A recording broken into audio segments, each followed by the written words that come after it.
안녕하세요. 닥터공 헤어라인 의원 원장 공기환입니다.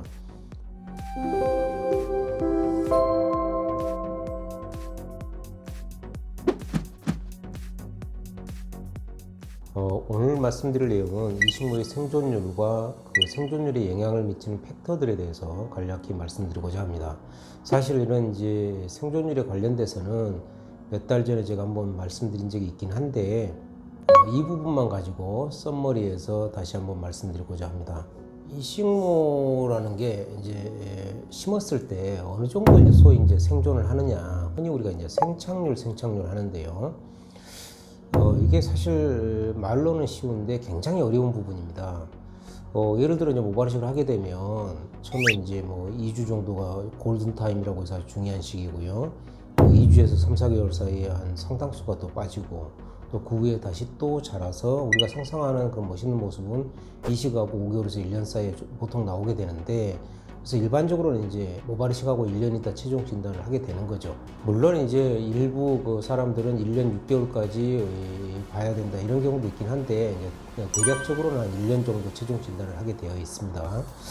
예를 들어 뭐 한 2,000모를 심었는데 뭐 90%가 예를 들어 살아남았다라고 한다면 최종적으로 1년 있다가 우리가 세어 봤을 때 한 1,800개 정도가 있어야 되는데, 아시다시피 뭐 모발이라는 것 자체가 어디서 뭐 파란 털, 빨간 털 이런 걸 사다가 심은 것도 아니고 자기 모발을 갖다가 심는 거기 때문에 1년 있다가 그걸 하나하나 세어가지고 뭐 그걸 계산해 본다는 것 자체가 사실 현실적으로 불가능하고요.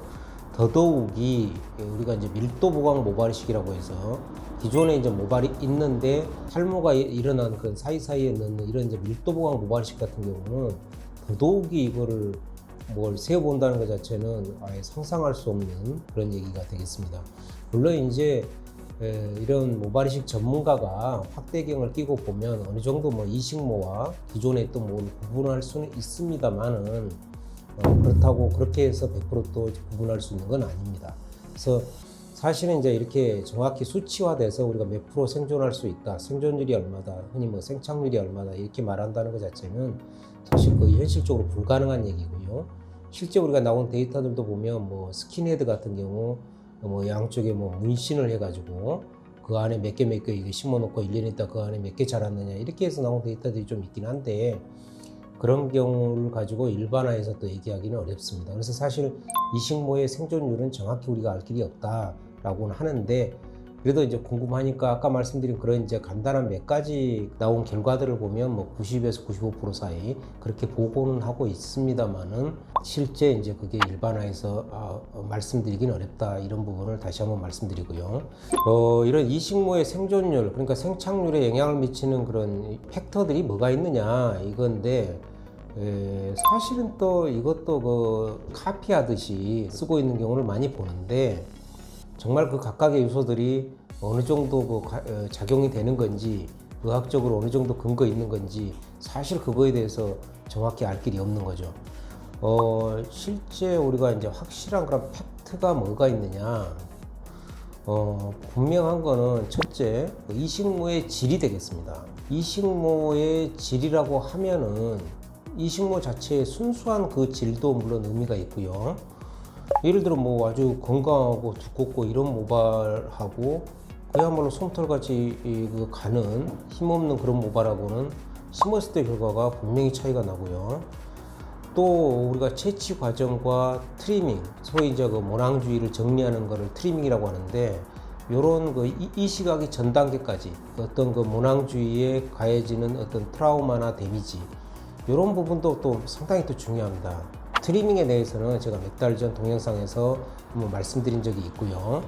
그래서 우리가 이식모의 질이다라고 말할 때는 어떤 관점에서의 질이냐고 하면 심기 지정 상태에서의 이식모가 어떤 질을 갖고 있느냐, 이게 매우 중요하다, 이런 말씀을 드리고요. 둘째는 그 이식 부위의 그 상태가 되는데요. 결국은 이제 우리가 모발이라는 것 자체가 무슨 작대기 뭐 이런 게 아니고 살아있는 조직입니다. 다 아시다시피 모발이라는 것은 케라틴으로 이루어져 있는데요. 이 케라틴이란 단백질은 결국은 혈류를 통해서 우리가 아미노산이 와서 단백질을 만들어야 되니까 이식 부위 자체 혈류가 좋아야 됩니다. 그러니까 우리가 극단적 한 예를 들자면 뭐 흉터 때문에 다쳤든 아니면 어떤 수술을 했든 간에 흉터 때문에 그 부위 모발이 없어진 경우 그런 흉터 모발 이식을 하기 위해서 내원하신 분들도 제법 있는데요. 그런 분들 아예 우리가 처음부터 앞으로 한 두세 번 더 반복해서 모발 이식을 할 수 있다 이렇게 말씀을 드리고 모발 이식을 합니다. 이유는 흉터 자체야말로 그 안에도 혈액순환이 매우 안 좋은 곳이기 때문에 이식모가 혈액을 제대로 충분히 받기가 어려운 곳이죠. 실질적으로 우리가 이제 그런 흉터나 이런 경우도 있지만은 어떤 만성염증이라든지 이런 경우 때문에 혈액순환이 좀 안 좋으신 분들도 있고요. 또 두피가 마치 뭐 돌덩어리 같이 딱딱하신 분들도 있습니다. 그런 분들 역시도 일반적으로 보면 혈액순환이 좀 안 좋고요. 그래서 이식 부위의 두피 상태, 더 정확히 얘기하면 그쪽의 혈류 상태, 이런 부분들이 이식모의 생존율에 영향을 미친다. 이건 확실한 부분이고요. 셋째, 흔히 우리 환자분들이 항상 제일 많이 관심 있는 그 사항인데 의사의 스킬이 되겠습니다. 사실 물론 이제 의사가 예를 들어 뭐 마구잡이로 심어버린다든지 뭐 그럴 일은 없습니다만은 그런 거라든지 충분한 경험과 지식이 부족하다면 아무래도 이식모의 생존율은 충분한 경험과 지식이 있는 분에 비해서 좀 더 떨어질 가능성이 있는 것은 사실입니다. 우리가 이제 이식을 했을 때 골든타임이라는 게 있습니다. 그래서 모든 뭐 우리가 나무나 이런 것도 사실 심어 놓으면 가만히 처음에 놔놓는 게 중요하지 매일 가서 막 흔들어 버리거나 충격을 가하거나 이러면 소위 뿌리를 못 내리잖아요. 그런 거와 똑같이 모발 역시도 심어 놓으면 소위 뿌리를 내리는데 그런 골든타임이 필요한데 논문들 보면 이것도 뭐 10일이다, 11일이다, 뭐 12일이다 이런 게 굉장히 많이 나와 있습니다. 그렇지만 하여튼 넉넉 잡고 2주다. 2주면 이식한 모발이 뿌리를 내리는데 충분한 시간이다. 이렇게 말씀드릴 수 있고요.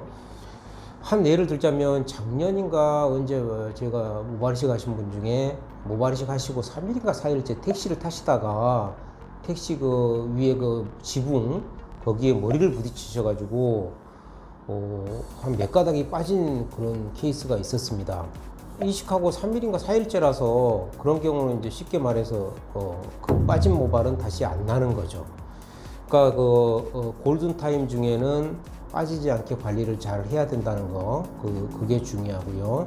지금 말씀드린 이 네 가지가 이식모의 생존율에는 매우 중요한 팩터들이고요. 이제 그 외에 아까도 말씀드렸듯이 이거 저거 이거 뭐 자주분리한 것들이 사실 많이 있습니다. 그게 몇 프로 정도 작용하는지 그 근거는 사실 없는 것들이 굉장히 많고요. 그렇지만 그래도 어느 정도 또 근거가 있는 것 중에 하나만 말씀드리자면 우리가 이제 타임 아웃 오브 바디라는 게 있습니다. 그걸 줄여서 TOB라고 하는데 그게 무슨 뜻인고 하니 우리가 모발을 채취하고 나서 뭐 절개든 비절개든 간에 채취하고 나서 다시 이식할 때까지 걸리는 시간이 되겠습니다. 그러니까 채취하고 나서 빨리 이식할수록 좋다 이런 얘기죠.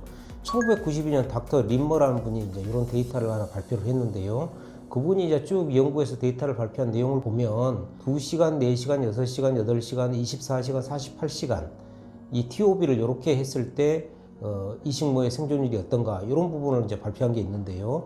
95, 90, 86, 88, 뭐 79, 54 이렇게 쭉 이제 발표를 해놨습니다. 그러니까 결국은 채취해서 이식하는 데까지 걸리는 시간이 길면 길수록 이식모의 생존율은 떨어진다. 이렇게 이제 말씀드릴 수 있고요.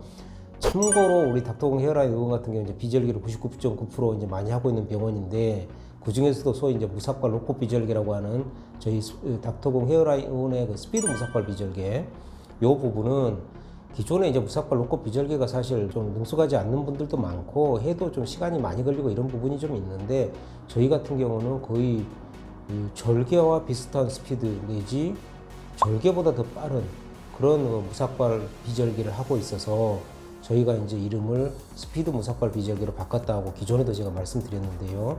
이렇게 빠르니까 결과적으로 이식모의 생존율에도 영향을 미친다. 더 좋은 쪽으로 영향을 미친다. 이건 분명한 사실이 되겠습니다.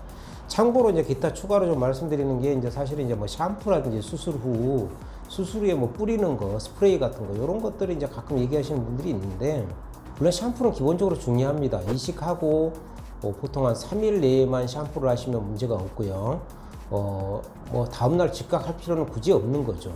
그런 부분이 하나 있고, 이제 스프레이 같은 건 뭐냐면 사실 지금도 미국 의사들 보면 일부 의사들이 이제 뭐를 쓰고 있냐면 셀라인이라고 그러죠. 생리식염수를 이식 후에 당분간 좀 뿌리는 그런 경우가 있는데, 그게 이제 왜 뿌리냐 하면은 뭐 딱지 같은 게 졌을 때 딱지 같은 걸 좀 떨어지게 하고 뭐 부드럽게 해주고 뭐 이런 의미로 이제 써서 조금 더 도움이 되지 않을까, 이제 이런 의미인데, 일부 이제 또 의사분들 같은 경우 그런 게 별로 의미 없다, 왜 머리를 감으니까 그런 게 별로 의미가 없다, 이렇게 또 말씀하신 분들도 있고, 또 이제 그런 걸 요즘에는 심지어 뭐 성장인자라 해가지고 순수한 그 생리식염수 대신에 이제 수술 직후부터 뿌리는 경우도 있는데, 그런 부분들이 어느 정도 이식모의 생존율에 영향을 미치는지 사실 그런 거에 대한 데이터가 정확히 나온 건 없고요.